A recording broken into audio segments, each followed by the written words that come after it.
জগন্নাথ বিশ্ববিদ্যালয় ছাত্র সংসদের ভোট গণনা শেষের দিকে মেশিন বিভ্রাটের কারণে ফল গণনায় দেরি হয়েছিল।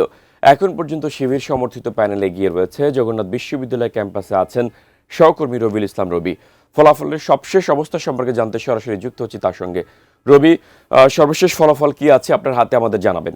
ফলাফল কিন্তু প্রকাশিত হয়েছে এমনটাই ধরা হচ্ছে। বাকি আছে হল সংসদের একটি হলের ফলাফল, সেটি ছাড়া এখন বলা যেতে পারে যে শিবিরের যে সমর্থিত যে প্রার্থী রয়েছে রিয়াজুল ইসলাম, উনি 5,558 ভোট পেয়ে বিজয়ী হয়েছেন এবং তার নিকটতম প্রতিদ্বন্দ্বী AKM রাকিব ছাত্রদলের সমর্থনের যে প্রার্থী রয়েছে উনি কিন্তু পেয়েছেন 4,688 ভোট।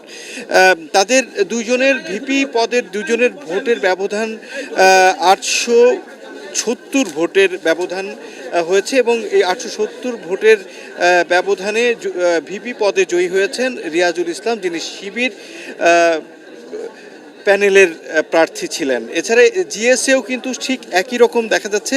এখানেও আব্দুল আলিম শিবির সমর্থিত প্যানেলের, উনি পেয়েছেন 5,195। তার নিকটতম প্রতিদ্বন্দ্বী খাদিজাতুল কুবরা ছাত্রদলের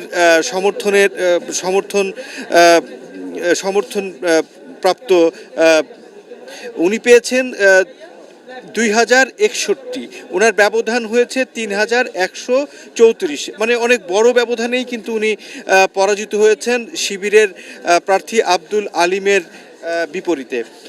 এজিএস পদে কিন্তু মাসুদ রানা শিবিরের, উনি বিজয়ী হয়েছেন। উনি 4,894 পেয়ে বিজয়ী হয়েছেন এবং ওনার নিকটতম প্রতিদ্বন্দ্বী তানজিল ছাত্রদলের সমর্থিত, উনি পেয়েছেন 3,766।